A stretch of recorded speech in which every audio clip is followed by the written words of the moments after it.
Ladies and gentlemen, welcome to Source Light Star. I am Astar and thank you so much for tuning in today.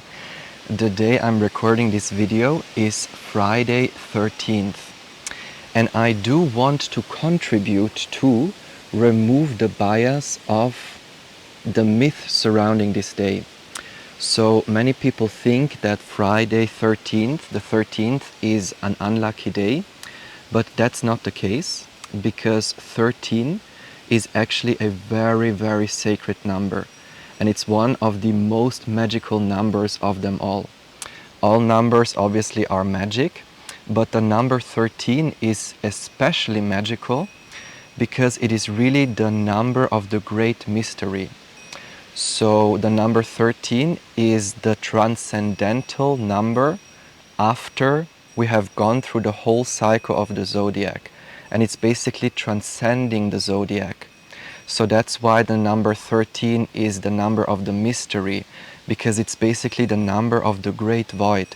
It's the number of, the unknown and the inexplainable, the mystery.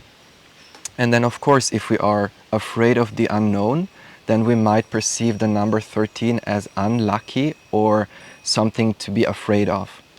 And then obviously Friday resonates with Freya. Freya is the goddess that is very similar to Isis.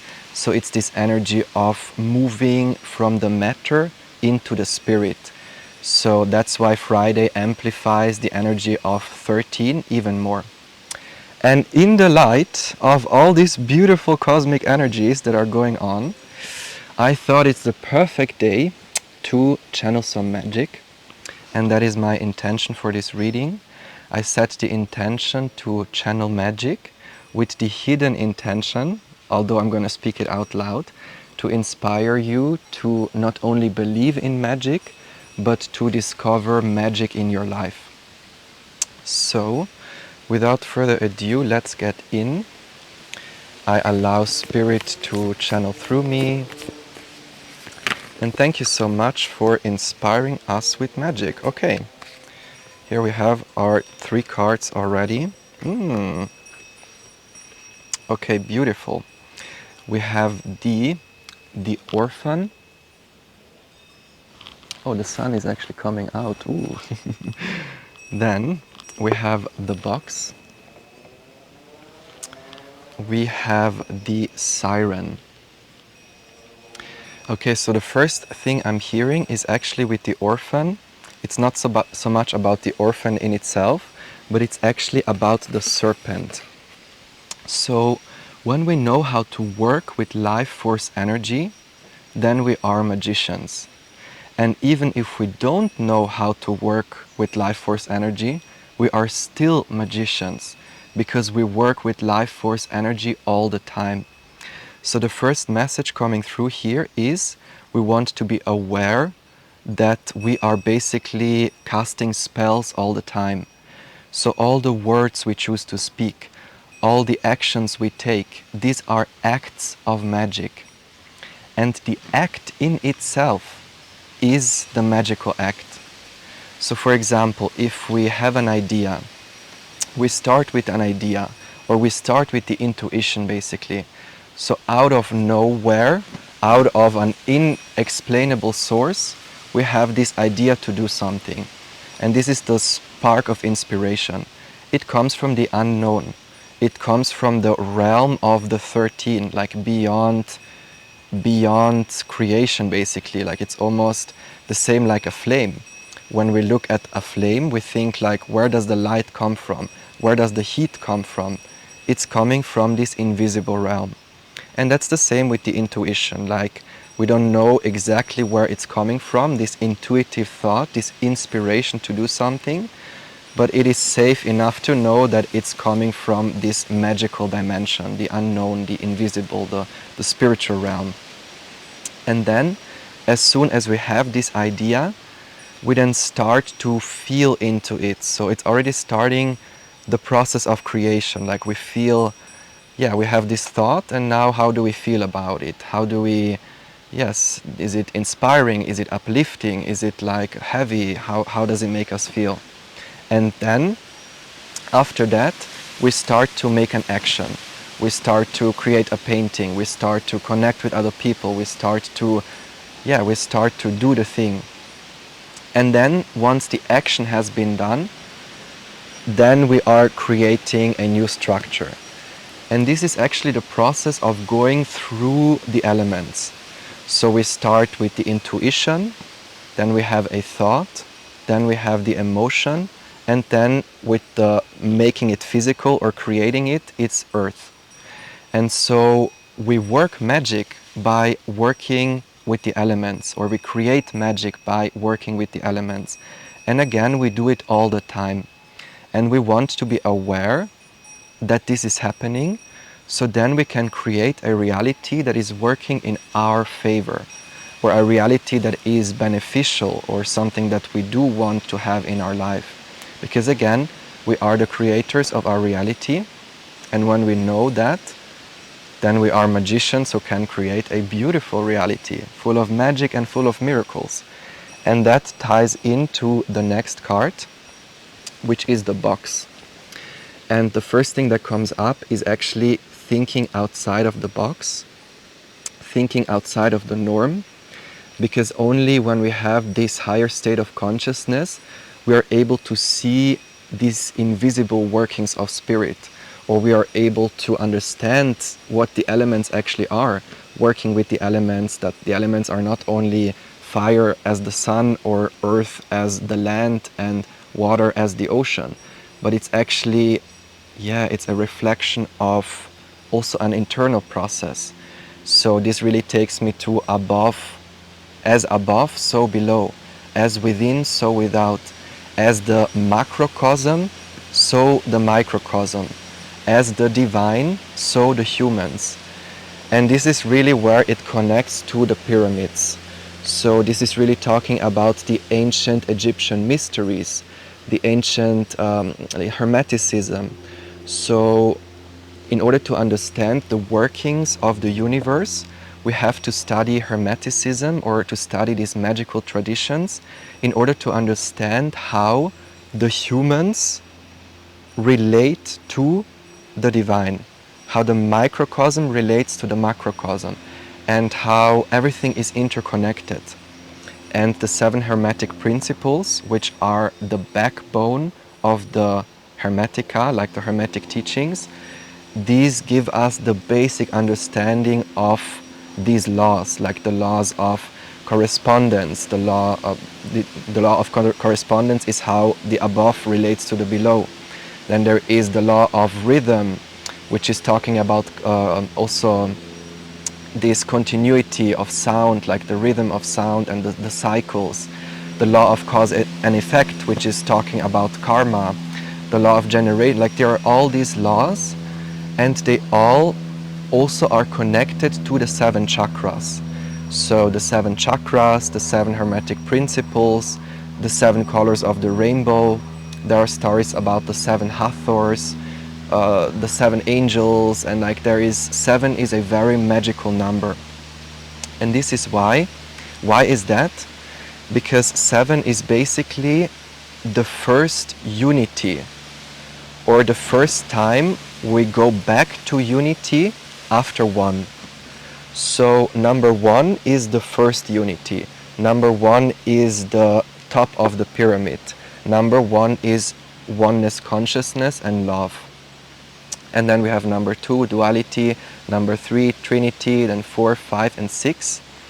And after we have the 6, we have to think of it almost like 2 triangles coming together. And the 2 triangles are the trinity of the heavens, mirrored below on the earth, which is then the trinity of the earth. But when these 2 come together, 3 and 3, then 7 is the point in the middle. 7 is the center. So that's why 7 is actually the number that balances heaven and earth. 7 is the number that balances the divine masculine and the divine feminine. That's why 7 is also connected with Thoth. So Thoth very much resonates with Mercury or Hermes. That's why we say the Hermetic teachings, they come from Thoth. because Thoth, Mercury and Hermes, it's the same cosmic energy. And this is actually the archetype of Gemini. So Gemini is again the two twins. They are actually the divine feminine and the divine masculine. They are yin and yang. They are the spiritual and the material. And it's about finding, not being in the duality, but it's actually about finding the oneness within this duality. So it's really about finding the way back to the self, the way back to ourselves, by exploring this duality of spirit and matter, of female and male, of above and below. So the archetype of Gemini is actually very much about unity, more than it is about duality. Libra, in contrast, is more talking about this duality, where the focus is really on the two sides. But with Gemini, it's actually about transcending this duality and coming back to the oneness, coming back to the top of the pyramid, or finding the center through the magic of the number 7. And now I'm actually feeling called to pull some cards here, because I feel there is something more that wants to come through with the box. Let's see, any more messages? What do we need to hear? Okay. So with earth and air, this is exactly what I was mentioning before, like earth and air. The earth and the ethers, so the material and the spiritual. And in order to bring the two together, we have to go through an amount of activation. So this card, looking at this card, I'm really being taken here to this serpent here. And it brings us back to the first card with the serpent. So all this magical wisdom of the Hermetic teachings, of the laws of the universe and the chakras and all these things, they're actually encoded within our DNA. Because again, we are the universe and we are not separate from these higher spiritual laws. Like everything in the universe follows these laws. And that means that also our bodies follow these laws. And so it means that inherently we have all this wisdom already within ourselves. So we don't really need to go out and look for books. We don't really need to go out and do a lot of things like go into libraries and look for the information and do great tasks in order to get to this information. But it's actually very much about understanding that inherently this wisdom is within. But what we need to do in order to access this wisdom is to activate our DNA, or activate the Kundalini serpent, the Kundalini energy, which then once it's activated, it's activating the DNA as well. So we have to think of Kundalini, the serpent energy, as being not only life force. So Kundalini energy is the life force energy. It's everything that keeps us alive. It's actually everything that is alive. It's the aliveness. It's everything that is energy and sound and vibration. So actually each and everyone's Kundalini is active to some extent, because otherwise we would not live. Like without Kundalini there is no life, there is no life force basically. But when we talk about the process of Kundalini activation, that's actually a slightly different process, because it's about allowing this life force energy to enter specific channels in the body, and more specifically in the subtle body, the energetic body. So when the Kundalini is being stirred, when there is this first stirring of awakening, this wake-up call from the slumber, then it is starting the ascent towards, along the spine, towards the top of our head. And this is actually the caduceus of Hermes, or the staff of Thoth, where the central pillar is the Shushumna Nadi, the central channel of the spine, and the two serpents are the two serpent currents. And so one serpent current is the one that comes from the ethers and goes into the earth. This is the creative process, because there is a down and outflow of energy. So for example, when we create in this realm, the idea comes from spirit, comes from the higher realms, and it is being translated into the earth by going down through our hands and our voice and our actions, so everything we do. But in order to awaken spiritually, in order to have this Kundalini activation or to reach enlightenment, what we have to do is actually reverse this process and to focus the energy upwards. So instead of going down into creation, we have to focus the energy above and beyond creation, beyond the zodiac sign and into the number 13. Because the number 13 is transcending creation, transcending the cycle of the zodiac. And when I say cycle of the zodiac, the number 12 is also the 12 cranial nerves. So the 12, like the 12 aspects of our personality, it's about going beyond that and into the silence. And again, once this first stirring has occurred, this happens in the unconscious, so it's in the realm of the unconscious. So we're talking here about the underworld, not even subconscious, but even deeper. This is below our root, so it's very much deep down, close to the core of the earth. And so when in that space this awakening starts, and it can start simply, literally, by setting an intention. So when we say, we really mean it and say it, I am ready to awaken spiritually, I am ready to activate my Kundalini and put this intention out into the universe, this is what already starts the process. Because this is how powerful the word is. The power of our intention and the power of our word, that's basically the ingredient necessary for us to create magic. Because again, by invoking spirit, by setting an intention, we are starting to direct energy and command energy to flow into place, basically. And so when we use the power of our word to create magic and to set this process in motion, it already starts. But then obviously the day we plant the seed is not the day that we eat the fruit from the tree. So it can take a long time until then we actually start to see the results. But again, the moment we set the intention is the moment that the process is starting. And we definitely have to be prepared for that, because not every soul is ready to handle the intensity of this process. Because again, when the Kundalini then really awakens and it flows along the spine and it reaches the top of the pyramid, the center of our head, what this means is that everything else, all the ego attachments, all the fears, all the limiting beliefs, basically all the things that we are not, they are being cleared out.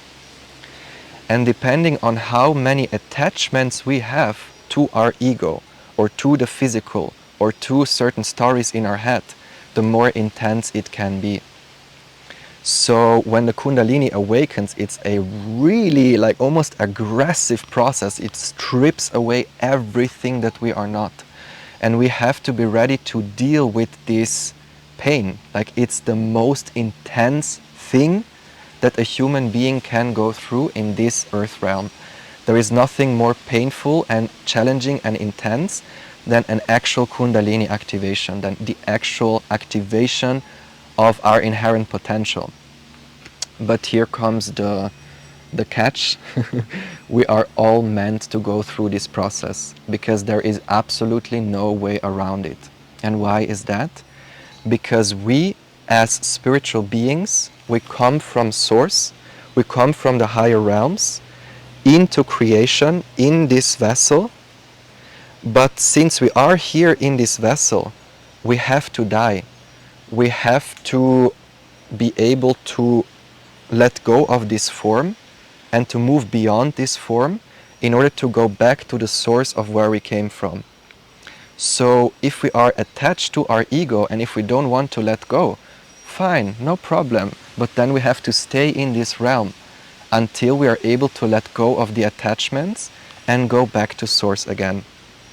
And source is very patient with us because it allows us to take as much time as we want. So we can stay for as many rounds in this realm as we want, but then eventually at some point we will have to go through a Kundalini activation in order to ascend spiritually and go back to source again. And we have the choice to do that whenever we want. If it's too intense for you to do it all at once in this lifetime, fine.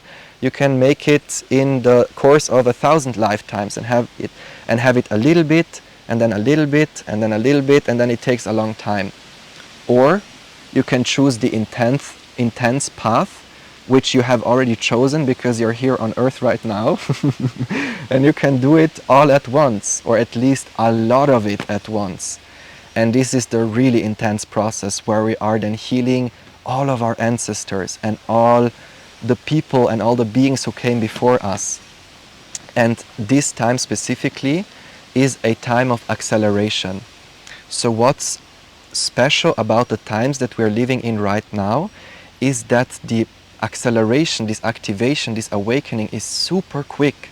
So we have chosen to come here at this time to let go of a lot of karma at once. So we don't have to come back to this realm for so many times. Like we don't have to unless we want to. So since you are here and since you have chosen to go through this process, you are meant to awaken in quite a quick pace. And this is also the reason why it is so intense for some people, or for most people who go through this Kundalini activation. Because again, when we go through it, it's horrible. Like it's really, really painful. It's like, I say horrible and painful because yes, it's what's necessary to stir us into this awakening, or what's necessary to bring certain changes. But then obviously if we look at it in a different perspective, it's actually beautiful because we understand that even the pain and even the challenges are here to help us grow.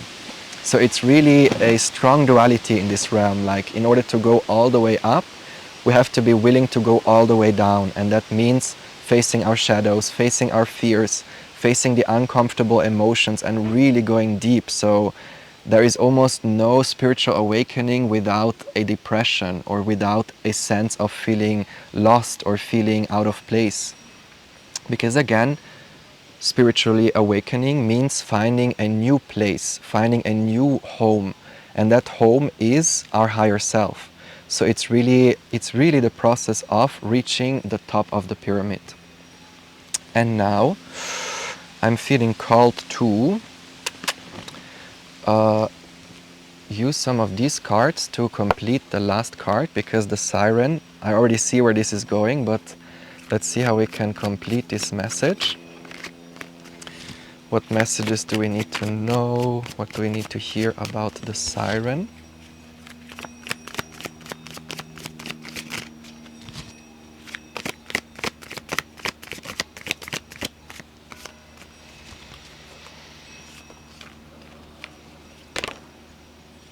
There we go. Okay. 7 of Swords, 2 of Swords, 6 of Swords, a lot of swords, 7 of Wands, and the Knight of Pentacles. So, coming back to the imagery of the siren, what the siren represents is actually the ability to navigate the dark waters. It's actually the ability to navigate, let's say, the uncomfortability of diving deep. Because the first time we dive deep, it is a very, very uncomfortable process.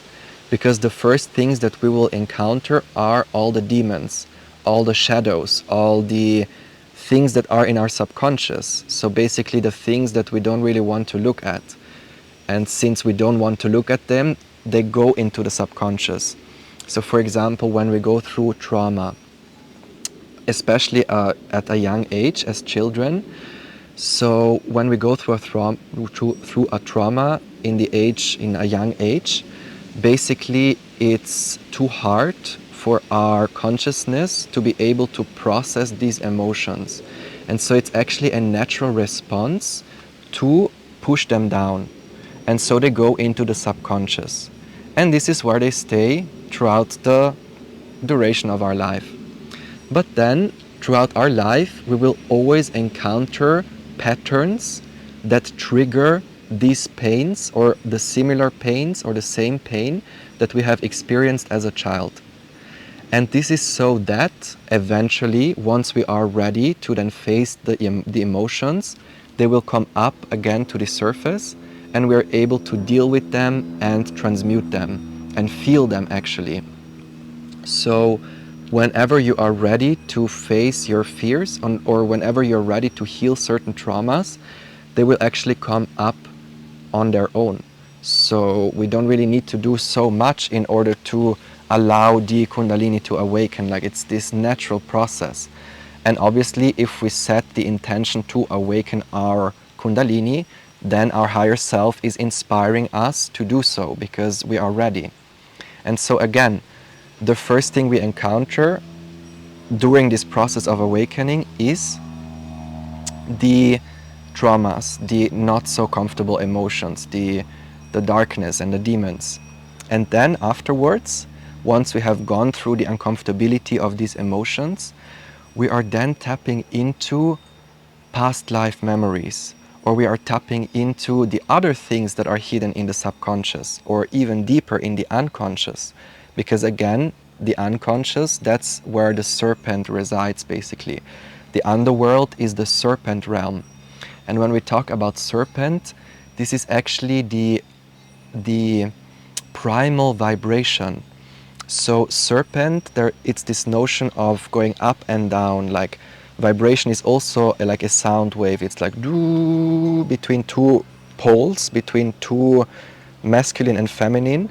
When the two are vibrating, they create the wave, which is sound, the wave, which is serpent. And sound can be subtle, so it can be spiritual and immaterial, but sound can also be like material, or appear as something material, but it's just a different degree. So we have to think of it almost like ice. So water can have many different forms. Water, it's always the same substance, but it can appear as ice, it can appear as liquid, and it can also appear as gas. So it's always the same substance, but it appears in different vibrations. So ice has a very low vibration because it's very cold, and so it appears as solid. And that's the material realm. But when we raise the vibration, the temperature is increasing, and then it starts to be fluid. And then this fluidity, that's energy. That's basically the subtle realm, the astral realm. That's like the subconscious, or also the subtle body where energy flows throughout our system. And then it's even subtler with gaseous. Then this is really talking about like spiritual. This is beyond physical. This is like almost invisible, because vapor, you can see it if you really look closely to it, but it's almost invisible. And that's the same with life force energy. That's the same with matter, but matter is spirit and spirit is matter. So it's two sides of the same coin. As above, so below. And again, so after we have gone into the depth of our subconscious and the unconscious, and once we have understood the process of how energy works, then we can start to activate our DNA and start to activate our inherent potential. And this can really go deeper into the unconscious, because the unconscious is almost this collective, the collective unconscious. So all the wisdom about the Akashic records, like the spiritual traditions of our ancestors, of everyone who came before us, that's basically, we say, the realm of the past, because the underworld is the past, this realm here, the earth, is the present, and then the higher realms or the sky is the future. So we have to go into our past to heal traumas, especially generational traumas, because our childhood wounds, they actually are ancestral trauma, because in order to heal this ancestral trauma, we have to experience a very similar situation in this lifetime in order to heal it again and in order to bring it up again. But then again, as a result of healing these ancestral traumas, like we are not only inheriting the pain of our ancestors, but as a result of this healing, we are then also inheriting the wisdom of our ancestors. And everything that they learned, all the skills that they acquired, and all the things that they went through in a way. And so the more we are open to heal generational trauma, the more we are being blessed with wisdom. Because literally, seriously, there is no other way. If we want to go all the way up, we have to go all the way down. If we want a tree to grow branches that go up into the skies, we have to be willing to have roots that go all the way down into the underworld. That's just how it is. I'm not making the rules. I would like to have it a little bit easier, but it's not possible, so we just have to surrender. And yeah, that's the price we have to pay. The price we have to pay for wisdom, for spiritual insights, and for growing spiritually. Because obviously, if we want to grow, we have to be able to endure pain. We have to be able to go through, like, heal trauma and face our shadows. And many people, they choose not to do so because maybe in this lifetime they are not ready to face their fears. And that's completely fine. And in the next lifetime they will have another chance, and in the next, and in the next, and in the next. But then again, you can take as many lifetimes as you want, but in the end we will have to do it anyway. So why not doing it right now? That's my philosophy. Why not just doing it and getting over with it, and then it's done, and then we can enjoy our life, basically. And that's the process. So if you feel that you are ready to start a process of activation, Kundalini activation, you may set the intention and poof, it starts. And then again, it will take a time for things to shift, for the purging to happen. Like, I went through a period of a decade of purging, a decade of challenges and really painful experiences, and one after the other. And this is why I have chosen to do it all at once, or most of it at once, because I just want to get rid of it, and so I can have a peaceful life afterwards, hopefully. Who knows? But yeah, and this is the process of activation. This is how the Kundalini is then being activated. And again, afterwards, we are turning into a siren, because when we have learned to navigate these dark waters, when we have learned to be comfortable with going deep, then we are able to bring this wisdom up to the surface. And that's why the stories of the sirens are talking about this seductive nature. Like, they are basically singing their song. They are inspiring the men that go into the sea. And so there is really this analogy of, yeah, the man going into the sea. Man is this aspiration, this curiosity, and being taken to the full energy. Like, it's this child that wants to discover, this ambition. That's why it's masculine. Like, regardless of gender, this man going to the sea is this curiosity and ambition of discovering the ocean, what's out there. We want to discover new lands, so we go into the sea, we go into the ocean to experience what is there. And then we hear the song of the muses, we hear the song of the sirens, and then we either learn the song, we either succumb to the process, or we either allow this process to take place, or we are drowning in the waters.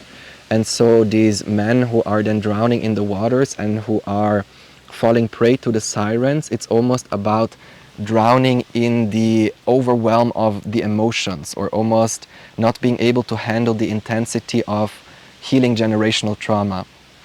But then actually, something that Spirit is showing me now, it's maybe not an official mythology, but then actually, if we surrender to the process, instead of falling in the water and drowning, we actually fall in the water and turn into a siren ourselves. Because then we are half human and half fish, and half human and half fish is this analogy of being able to navigate through the waters and not drowning in the water, not dying by the intensity of what's going on, but really being able to breathe underwater. And not only that, but now being able to see what's underwater, to see all the mysteries, to see Atlantis and to see all the fishes and the corals and everything that's going on. So it's beautiful if we dare to go out and explore what's there, and if we dare not to lose ourselves in the process. Because many who start this process of awakening, they literally go insane, because it's maybe too much to handle, too much information, and like the line between sanity and insanity is very thin. And so we really want to respect and honor the process of what it means to awaken spiritually. Like we really want to approach it in a balanced way, because it can be, again, it can literally rip us apart. And that's why it's not for everyone. But if you so happen to find this video, and if you so happen to tune into my channel regularly, I suppose that you're ready. Only you can tell. But definitely with the Knight of Pentacles here, it is really talking about riding the dragon. I love it. So you are ready to ride the dragon, and riding the dragon means fully embodying your highest potential, like going all in. So you're not only a siren, but you're actually turning into a dragon. And what a dragon is, it's actually the union of the three realms of creation. So we have talked about the underworld, resonating with the past, with the ancestors, and with the darkness, the unconscious. This is the realm of the serpent. And then the conscious realm, the earth, the land, the material realm, the physical realm, this is where we are awake and aware. And this is what I call the realm of the stars. Because I am a star, we are stars, stars in the sense of the four elements and the fifth in the middle. That's why we have 4 limbs and 1 head. So I am a star in the sense of my body has the shape of a star, but I'm also a star in the sense of I'm here in the physical realm and I'm working magic with the 4 elements, plus the 5th, which is spirit, which is the ether. And then the 3rd realm, that's the realm of the birds. That's the realm of the angelic realms. That's why we say that birds have wings. That's why we say that when we awaken spiritually, we get wings to fly. And having wings to fly means exploring our highest potential, communicating with star beings, traveling to other planets, to other dimensions, which is literally possible. Like not physically, but spiritually, astrally. And then when all the 3 realms come together, when it's all united, when we are harmonized with all the realms, when we have made peace with the past, the present and the future, when we have balanced again this masculine, the feminine in the middle, coming back to Thoth and the Hermetic principles and the archetype of Gemini, when everything merges into one cosmic egg, into one sphere, this is where we awaken the dragon. Because the dragon is the mix between a serpent and a bird, or more specifically between a serpent, a star and a bird. So when we awaken spiritually, like the Uraeus, I'm sure many of you have seen the depictions of ancient Egyptian royalty, when they have a serpent coming out of the inner eye, this is a symbol of having an awakened Kundalini, or being able to work with Kundalini, like being conscious creators, conscious magicians.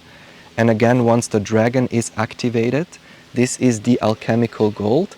This is the full activating of our potential. And what that means is we become the universe.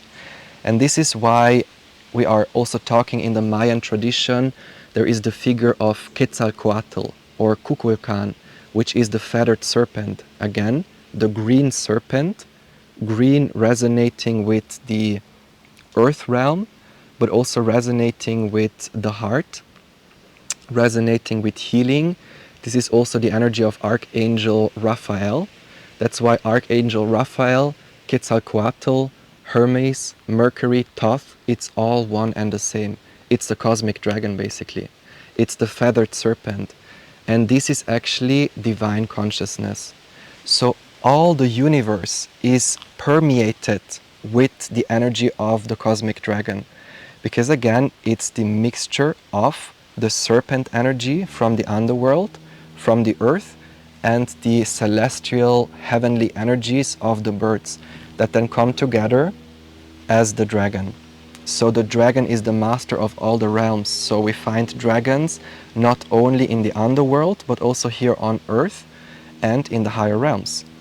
And again, when we awaken spiritually, when our Kundalini is activated and the Uraeus is emerging from our inner eye, then we are dragons, then we are the masters of the serpent, and then it means that we are literal magicians who are consciously creating this reality. Boom! Wow! That was the message for today. I didn't expect it. And in order to close the circle with the number 13, this is exactly what it means to go beyond creation.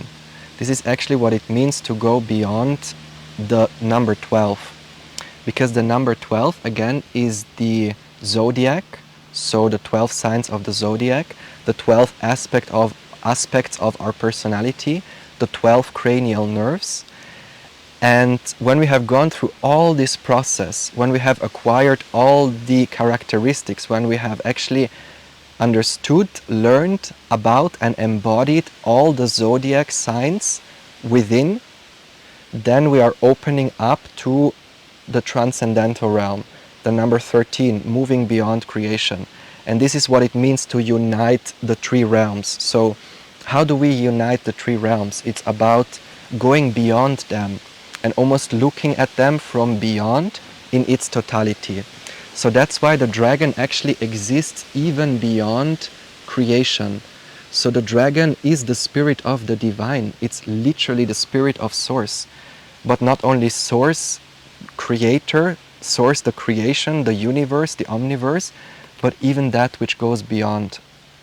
And this brings us back to the story of the Genesis, which at the very beginning it is talking about the spirit of source who is hovering upon the face of the waters. And the waters, these are the dark waters, even beyond the unconscious, like even beyond the great void, like it is the great void, like beyond the underworld and in the great void. So with this number 13, it's talking about, it's about understanding that the dragon is basically the spirit of source which imagines all of creation into being. And this is where we then come back to the Hermetic principles, where we say that the all is mind.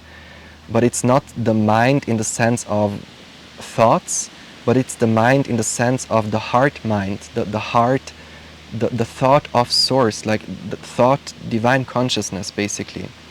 And in the transcendental realm, in the great void, the chaos ocean, the spirit of source creator hovering upon the face of the waters is again this dragon that is moving the waters by imagining something, and this imagination is creating ripples and thoughts that then are vibrating shapes and forms into being.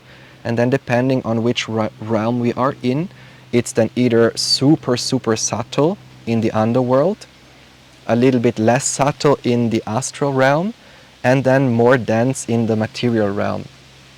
But again, it's almost that the spirit of the dragon, the spirit of source creator, comes from nothingness, or like it's the most unexplainable thing there is. Like we cannot explain how this is, we cannot explain how the universe comes to be.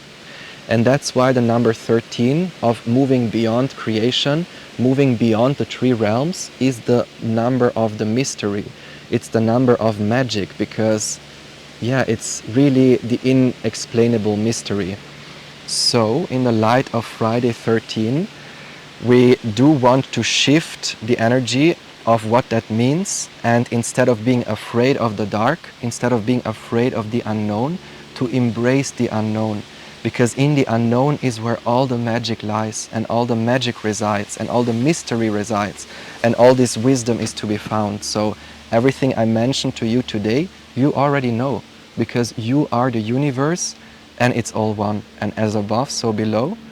And these are the Hermetic principles, these are the Hermetic teachings, and these are the teachings of magic. So learning about magic really means learning about the universe, and more than anything, it's learning about ourselves.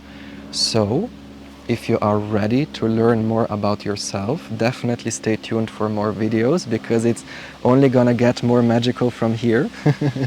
So thank you so much for tuning in. I really hope you enjoyed the reading. And I'm also offering personal readings and healing sessions, so you can always reach out to me. And I'm wishing you a very beautiful time whenever you are tuning in. And I hope to see you in the next video. Bye bye. Much love.